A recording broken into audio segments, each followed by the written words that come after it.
Hello students. So last class we studied about writing. We saw cuneiform. We saw how it was developed into a writing system. We saw few instances and few reasons why writing system was introduced.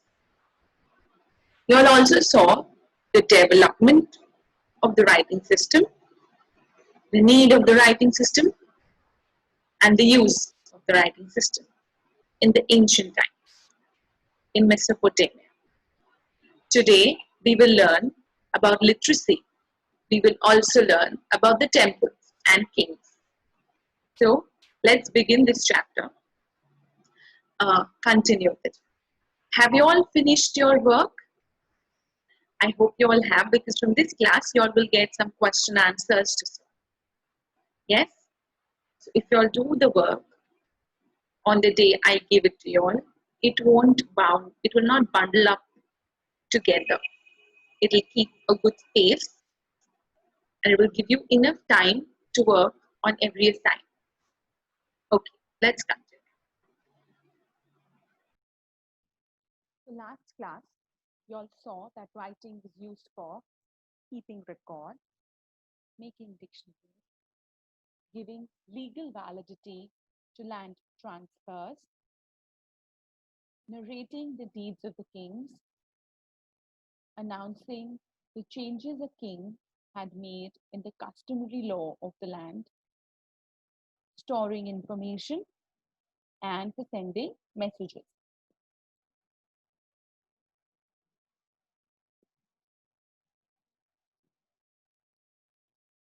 You all saw that cuneiform, the sound that a cuneiform sign represented was not a single consonant, it was not a single vowel, but it was a combination of syllables. So the scribe had to learn hundreds of signs. He had to handle a wet tablet and he had to get it written on it before it dried out. So in these cases, writing was considered a very skilled, writing was considered a very skilled craft. It was not something that everyone could do. And hence, there were not many people who had studied it. Because for two reasons. Number one, that you had to learn so many signs. It was not, you learned just 26 alphabets like us today. They had to learn many more signs. So they had to learn hundreds of signs. And also, many of these signs were very complex. Okay. And if a king could read or write, if a king could read or write, that was recorded in one of the in one of the most boastful inscriptions. In the most boastful form, it was told and explained that this king could write. Okay, and also the system of writing conveyed a visual form of system of sounds of a particular language. So we also saw cuneiform was there when Sumerian language was being used, and was also there when Akkadian language came into use. Okay, because it was a very skilled craft. It was not something that everyone could do. So very few Mesopotamians could read and write. There were hundreds of signs to learn, and many of those signs were complex. And if a king could read or write, it was recorded in the boastful inscription. Okay, writing reflected the mode of speaking, and it was the kingship that organized trade and writing. Okay, now Mesopotamian cultural legacy, they developed, this is very, very important, Hammurabi, that was the king of Babylon, he developed the first first law code in history. Okay, so king of Babylon, that is Hammurabi, he is credited with one of the world's first law codes based on an older collection of laws, and this contains 282 statutes, 282 statutes or 282 laws. The Code of Hammurabi was designed, it was developed at that time to protect the weak from strong. So imagine the sense of justice at that time. Na? This influential code safeguarded the rights of an individual. Okay, now how did urbanization in southern Mesopotamia? Now we'll talk about the urbanization in the southern Mesopotamia. We'll talk about the temples and kings. From 5000 BCE, the settlements had begun to develop in the southern Mesopotamia. In the southern Mesopotamia, developments started to take place. The earliest cities emerged from some of these settlements. These were various kinds. There were many types of cities that emerged from these settlements. Some that gradually developed around the temples, then some that developed as centers of trade, and then there were imperial cities. It is the cities of the first two kinds that we will discuss today. We will discuss about the cities that developed around the temple and the cities that developed as centers of trade. Okay, so there were three kinds of cities, and we are going to talk about the first two kinds today. Early settlers began to build and rebuild temples at selected spots in the villages. The earliest known temple was a small shrine made of unbaked bricks. The earliest known temples that we know is a small shrine made out of unbaked bricks.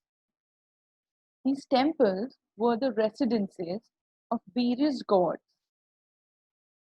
Moon god of Ur, Inanna, the goddess of love and war. So all these kind of gods, they lived. These temples were the residences of gods. Constructed in brick, temples became larger over time, with several rooms around open courtyards.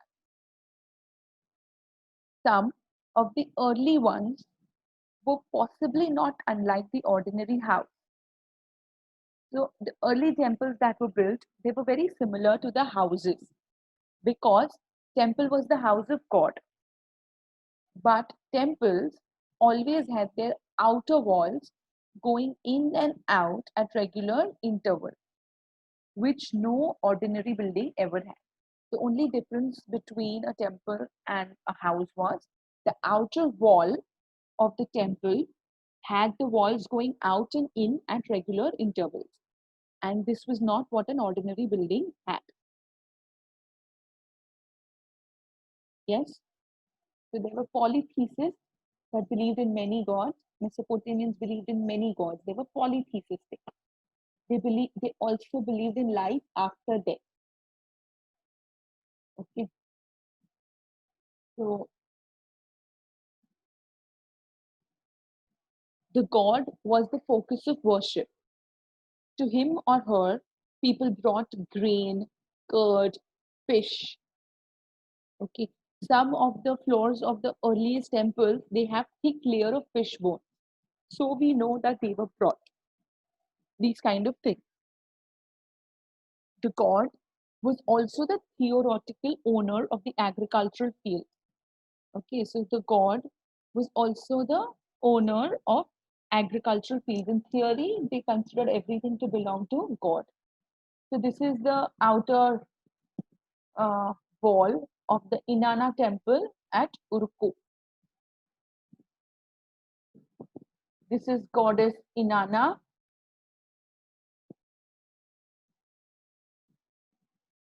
Goddess Inanna was considered the goddess of love and war.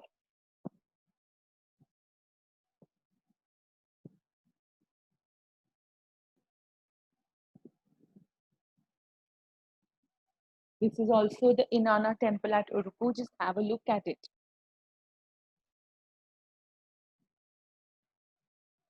Found at the temple of goddess Inanna at Nippur, this intimate portrait of a couple was carved from a single piece of gypsum. Out of a single stone, this has been carved. With inset eyes of lapis lazuli, shell, and bitumen. So different things were also used to beautify it. This is also a temple at Ur. If you look outside, you can see these walls. They come out and they go in at regular intervals.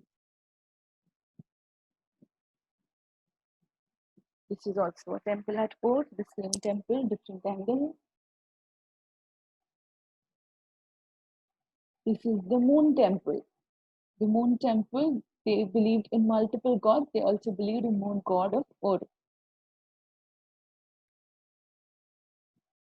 So the god, he was considered the theoretical owner of the agricultural fields, the fisheries, and the herds of the local community.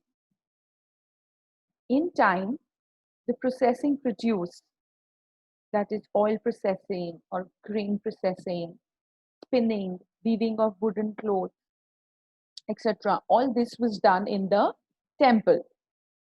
Organizer of production at a level above the household. Organizer of production was considered a level above the household. Employer of merchants and keeper of written records of distribution and allotment of grains, plows, animals, bear, fish. So this organizer had to keep all the records, written records. And the temple gradually developed. Its activities became the main urban institution. Its activities became the main urban institution. But there was also another factor on the scene. In spite of natural fertility, agriculture was subject to hazards. The natural outlet channels of Euphrates would have too much water one year and they would all flood the crops. And sometimes they would change the course altogether. As the archaeological records show, the villages were periodically relocated in the Mesopotamian history. So because of the floods of the river and because the river would change course anytime, we have archaeological records that prove that the villages were periodically relocated. Okay. There were man-made problems also. These were all natural problems. But there were even man-made problems. Those who lived on the upstream stretches of the channel could divert so much water into their fields that villages downstreams were left without water. So they could neglect to clean out the silt from the stretch of the channel. Sometimes some people would neglect to clean the silt from their stretch of the channel and blocking the flow of water further down. So what they would do is they would build some, obstruction over there, and all the water would only flow into their land. Less water would go down. So the early Mesopotamian countryside saw repeated conflict over land and water. That's why lots of people kept fighting for land and water. There was continuous warfare in the Mesopotamian villages for land and water. The victorious chiefs distributed the loot among their followers and they took prisoners from the defeated group. So we saw that how the people who lived on the upstream would take away all the water, leaving little, which led to lots of conflict and war over land and water. When there was continuous warfare in one region, the chief in that region who had been successful in the war, he would make his followers very happy. He would reward them by distributing whatever he has looted. He would distribute it amongst the followers, the ones who supported him. And all those who didn't support him, he would take prisoners. He would make them the prisoners. He would take prisoners from the defeated groups to employ, and he would employ those prisoners either as his guards or as his servants. So they could increase their influence and clout. Such war leaders, however, would be here today and gone tomorrow. Such kind of people, they would live one day and they would go away the next day. Such leaders would be here today and gone tomorrow, until a time came when such leadership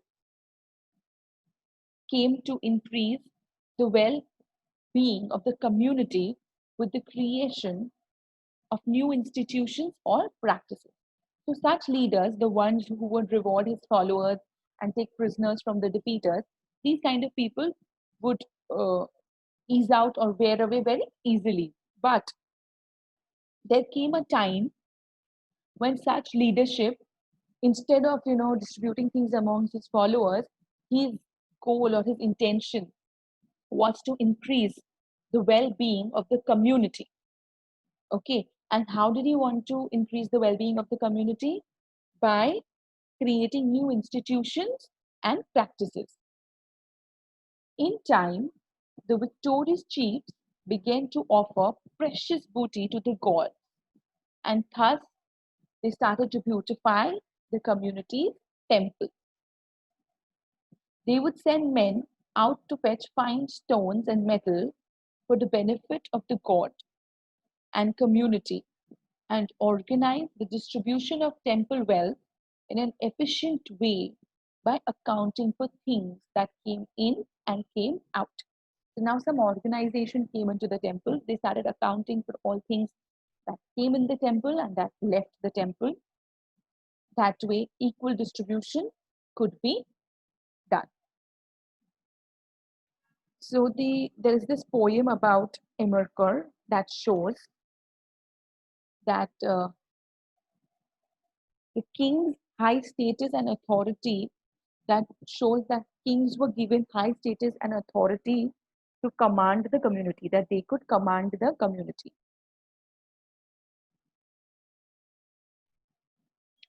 So we have evidence in a poem that says that kings were given high status and authority. So now war captives and local people had to work for the temple, or they had to work for the ruler. And all those who were put to work, they were paid rations, by they were given food. Hundreds of people were put to work at making and baking of clay corn for the temple. So there was a mutually reinforcing cycle of development. So the leaders would encourage the settlement of villagers close to themselves. They would encourage the people living around them so that they get a large army together. And people would be safe living in close proximity to each other. At Uruk, one of the earliest temple towns, we have found depictions of armed heroes and their victims. And some detailed archaeological surveys has also shown that around 3000 BCE, when Uruk grew to enormous extent, it became very big. It became like 250 hectares wide, which is twice as large as Mohenjo-daro would be in the later centuries. It became very big. Okay, in that time, dozens of small villages were deserted. There had been a major population shift, and Uruk came to have a defensive wall at a very early date. The site was continuously occupied from about 4200 BCE to 400 CE, and by about 2800 BCE, it had expanded to 400 hectares. Okay, so now war captives and local people were put to work, and they would work either for the temple or for the king. And rather than agricultural tax, Okay, so the agricultural tax became compulsory. So those who were put to work, they were paid rations, and hundreds of ration lists have been found by us, which give which has people's name and the quantities of grain, cloth, or oil which was given to them has been recorded. It had been estimated that one of the temples took 1,500 men working 10 hours a day, and 1,500 men working for 10 hours a day, and that temple was built after 5 years. So for 5 years, those men have worked 10 hours a day. So rulers started telling people to fetch stones and metal ores, or they started to say, come and bake bricks or lay bricks for the temple, or else you go to a distant country to fetch some suitable material. So there, we've also found evidence of technical advancement at Uruk around 3000 BCE. Bronze tools came into use for various crafts.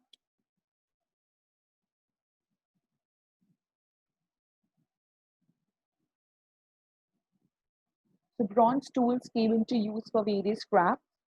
Architects learned to construct brick columns, that is, those pillars, and there were no suitable wood to bear the weight of the roof of the large hall. Okay, so hundreds of people were put to work at making and baking clay cones, and these clay cones will be pushed into the temple walls, and they would be painted different colors to create a colorful mosaic. In sculptures, also there was a great achievement. Although the clay was not easily available, but it was imported in stone. The sculptures were made in stone. And there was a technological landmark, okay, that is the potter's wheel. It is considered as a technological landmark, which is uh, which is very important to the urban economy, the potter's wheel. In the long run, you will see that the potter wheel enables a potter's workshop, and so there is mass production of dozens of similar pots at the same time. So something like a factory.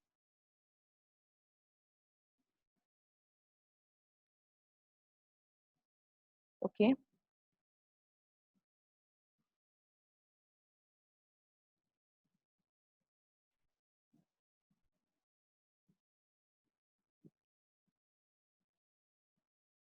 So life in the city of Ur, in the Mesopotamian city, the nuclear family system, it was the norm, and father was considered the head of the family. We don't know a lot about marriage. We know little procedures of the marriage. Basically, we know that a declaration was made about the willingness to marry by the bride's parents. And when the wedding took place, gifts were exchanged by both parties who ate together, and they both made offerings to the temple.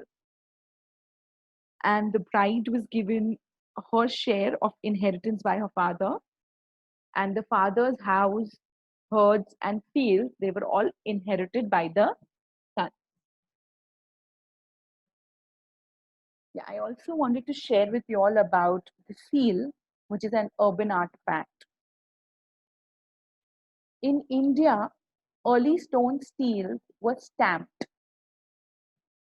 In Mesopotamia, until the end of first millennium BCE, cylindrical stone seals cylindrical stone seals were pierced down the center, and they were fitted with a stick and rolled over the wet clay so that a continuous picture was created. Let me see if I get a clearer picture of this. Just give me.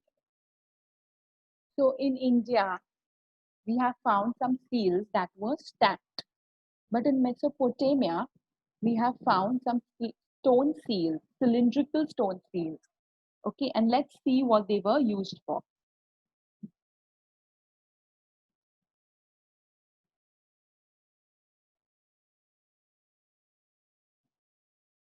seals, we have around 500 of them. Started to be used in the middle of the 4th millennium BC in tandem with writing. They were rolled on either a clay tablet or on a lump of clay that would have been used to guard against unauthorized opening of a storage jar or to serve as a lock. And in the case of the tablet, the seal was really used like a signature to authenticate the content of what cuneiform inscription said. It's carved in reverse to create a raised impression. Often you can't see the full imagery. What's the point of the imagery if you can't see it? One idea is that it's the actual act of rolling out the seal that has the meaning, the act of participating in an agreement or enclosing something. The subject matter of the seal is a contest scene. 2 pairs of evenly matched contestants. One pair depicts a human-headed wolf, and he's grappling with a lion. Then the other pair of contestants is the bearded nude hero with curls, and he is grappling with the water buffalo. Between these 2 pairs of contestants is an encased cuneiform inscription. The signs seem to read, "Slave of the house of the storm god." So this person could be a subordinate. And then there are also these filler motifs, star and a crescent moon, perhaps a bovid. There are hundreds of this iconography of the contest scene within the Akkadian administration. It stood for the power of the dynasty, just the balance between the human, the animal, the composite creatures. No one wins. It does seem to indicate that there's the balance of forces of nature. The history of the ancient Near East is very long, yet so little actually remains. There are parts of reliefs of palaces, fragments of pots, some sculpture. We're only seeing a fragment of something. With the seal, you see the entire work of art. To be able to hold something and realize that someone else held it and used it 4,000 years ago. That is. Okay. So this is the seal that I was talking about.